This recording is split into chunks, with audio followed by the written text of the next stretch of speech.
शिवनिका ट्रस्टचे संचालक आणि भोंदूबाबा अशोक खरातचे निकटवर्तीय जितेंद्र शेळके यांचं अपघाती निधन झालंय। खरात प्रकरणातील जितेंद्र शेळके महत्त्वाचे साक्षीदार होते। हा अपघात नसून घडवून आणलेला अपघात असल्याचं म्हणत विरोधकांनी टीकेची झोड उठवली आहे। अशातच ठाकरे गटाचे माजी खासदार विनायक राऊत यांनी मोठं वक्तव्य केलंय। त्यानंतर त्यांनी महिला विधेयकावर बोलताना भाजपवर जहरी टीका केली आहे। पाहूया विनायक राऊत काय म्हणालेत।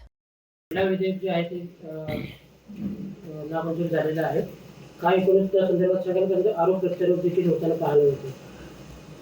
बघा, खरं म्हणजे कालचं लोकसभेमधलं खऱ्या अर्थाने महिला विधेयक नव्हतंच।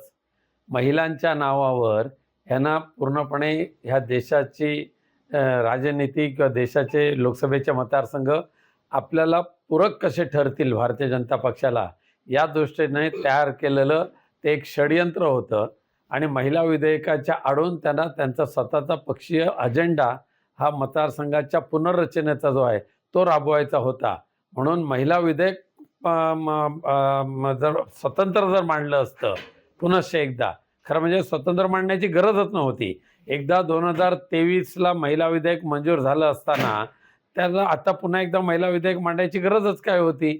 मग जर खऱ्या अर्थाने महिला आरक्षण द्यायचं असेल तर सध्याच्या लोकसभेतले 543 जे खासदार आहेत त्याच्यामध्ये ते 33% महिला आरक्षण देऊ शकतात। महाराष्ट्रामध्ये 288 विधानसभेचे मतदारसंघ आहेत, त्यामध्ये 33% महिला आरक्षण देऊ शकतात।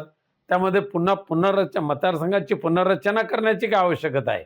ज्या वेळेला तुम्हाला अधिक करायचे ते करा ना, पण महिला विधेयकाचं स्वतंत्र अस्तित्व हे त्यांनी लोकसभेमध्ये कायम ठेवण्याची आवश्यकता होती। दुर्दैवाने महिला विधेयकाच्या माध्यमातून मतदारसंघ पुनर्रचनेचा त्यांचा यंत्र होता तो विरोधकांनी हाणून पाडला आणि म्हणून हे झालेली तळतळाट आहे। त्यावरूनच तुमच्या माजी खासदार प्रियंका चतुर्वेदी यांनी नाराजी व्यक्त केलेली पाहायला मिळाली। महिलांसाठी हा दिवस दुर्दैवी असल्याचं देखील त्यांनी म्हटलं होतं कुठेतरी। पण तो त्या दुर्दैवाचे वाटेकरी किंवा पाप ज्यांनी केलंय तो सत्ताधारी पक्षानेच केलेला आहे। केंद्रामध्ये भारतीय जनता पक्षाचा जो सत्ताधारी पक्ष आहे ते ज्या दुर्दैवाचे धनी आहेत। पण एकीकडे प्रियंका चतुर्वेदींचं विधान आणि तुमच्या पक्षाचे विधान नाही, प्रियंका चतुर्वेदीचं विधान नेमकं काय ते मी ऐकलेलं नाही।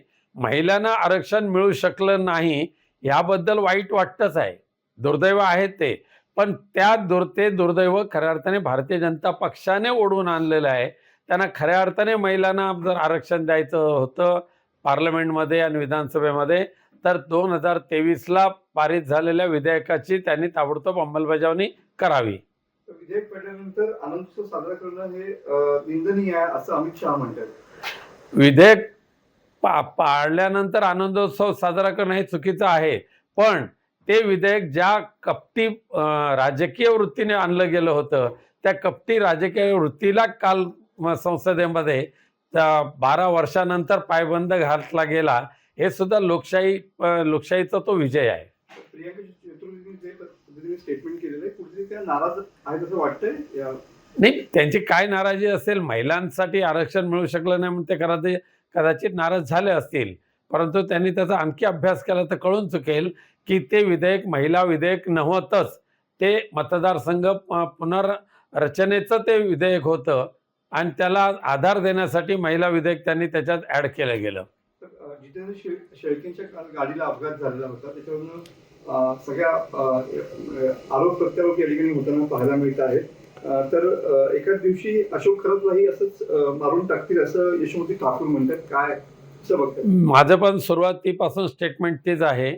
अशोक खरातचं कदाचित तुरुंगामध्ये सुद्धा अंत घडवून आणू शकतात, कारण त्या अशोक खरातच्या फायली आता ओपन सुरुवात झाल्यानंतर अनेक राजकीय नेते हे त्याच्यामध्ये एकेकाचं कारनामे उघड होत जातील। काल शेळकेंचा झालेला अपघात हा अपघात नसून तो घडवून आणलेला अपघात आहे असं जे म्हटलं जातं त्यामध्ये तथ्य आहे, कारण तो अशोक खरातच्या ह्या प्रकरणामध्ये एक महत्त्वाचा दुवा होता आणि त्यामुळे असे एक दुवे कोसळायला लागले की अशोक खरातची केस कमजोर होईल। आज सुद्धा अशोक खरातच्या मूळ डायरीतले अनेक राजकीय नेते हे तुरुंगामध्ये किंवा ते SITकडे अद्यापही त्यांना का बोलवण्यात आलेलं नाही। आता विखे पाटील जे मंत्री महोदय आहेत त्यांनी तर केसरकरांचं नाव पुन्हा पुन्हा सांगितलेलं आहे की तेच सर्वांना केसरकर सर्वांना घेऊन गेले. मग केसरकरनं अद्याप SIT का बोलवत नाही आहे? त्याच्यामध्ये का कोणाचा राजकीय वरदहस्त आहे? एकनाथ शिंदे, केसरकर हे सगळे पूजेला बसलेले आहेत, पूजा करतायत, हे सगळं दाखवलेलं आहे. आणि कोणत्या परिस्थितीमध्ये विखे पाटील साहेबांनी म्हटल्याप्रमाणे त्याला राजकीय वरदहस्त असलेल्या व्यक्ती अशोक खरातच्या प्रकरणामध्ये खूप असल्यामुळे SITची चौकशी सुद्धा केवळ आणि EDची चौकशी केवळ त्याच्या मालमत्तेपुरती होते आणि चाकणकर या कुटुंबियांपुरती एक चौकशी सीमित केलेली आहे. बाकीच्यांना कदाचित संरक्षण देण्याचं काम चाललेलं आहे. EDने पूर्ण शोध घेतला तर कित्येक पटीने मिळू शकेल असा अंदाज सर्वांचाच आहे. मी ॲक्सिस बँकेत असताना माझ्या समोर देखील धर्मांतराची प्रकरणं झाली. धर्मांतर प्रकरणावरून अमृता फडणवीस यांनी दावा केलेला आहे. वरिष्ठांनी त्याची तात्काळ दखल घेत ॲक्शन देखील घेतली असं म्हटलेलं आहे. देवेंद्र फडणवीस साहेबांच्या या राज्यामध्ये धर्मांतराची प्रकरणं होणं हे खऱ्या अर्थाने सध्याच्या भाजपाच्या शासनकर्त्यांना लाजिरवाणं गोष्ट आहे. त्यांच्या या कारकिर्दीमध्ये पूर्णपणे हा महाराष्ट्र व्यसनाच्या आहारी जातोय का, ड्रग्सचा एक अड्डा बनतोय का? आता काल सुद्धा गुजरात, पंजाब, राजस्थान इथले पोलीस पश्चिम महाराष्ट्रामध्ये आलेले आहेत आणि पश्चिम महाराष्ट्र हा ड्रग्सचा निर्माण करणारा एक हब होत आलेला आहे. अशा पद्धतीची बातमी जी पसरलेली आहे त्यामध्ये तथ्य आहे. इथे सुद्धा सिंधुदुर्ग असेल, रत्नागिरी असेल, गोव्यातून येणारा संपूर्ण ड्रग हा गोव्याच्या मार्फत सिंधुदुर्ग, रत्नागिरीपर्यंत येतोय. परंतु त्याच्यावर कोणत्याही परिस्थितीत 100% बंदी येऊ शकली नाही. हे दुर्दैव सध्याच्या राज्यकर्त्यांचं आहे. विधान परिषद निवडणूक या ठिकाणी होते आहे. म्हणजे उद्धव ठाकरे गटाकडून देखील उद्धव ठाकरेंचं नाव असेल तरच आपण सपोर्ट करू असं भूमिका महाविकास आघाडीची पाहायला मिळते. कसं बघा, आम्ही पण सर्वांनी विनंती केलेली आहे माननीय उद्धव साहेबांना, त्यांनी पुनश्च एकदा विधान परिषदेचं सदस्यत्व घ्यावं अशा पद्धती इच्छा आमच्या सर्वच नेत्यांची आहे. आम्ही त्या पद्धतीने त्यांना विनंती केलेली आहे. तुमचं पण नाव आघाडीवरती असेल, पत्रकारांनी आणलेलं आहे आघाडीवर. अर्थात उद्धव साहेबांच्या मनात असेल ते होणार.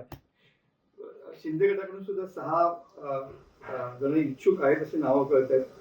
कसं बघता? म्हणजे शिंदे गटाबद्दल मला काही बोलायचं नाही, कारण आता मागच्याच आठवड्यात तुम्ही सोलापूरमध्ये एकमेकाच्या उरावर कसे बसलेत ते पाहिले तुम्ही.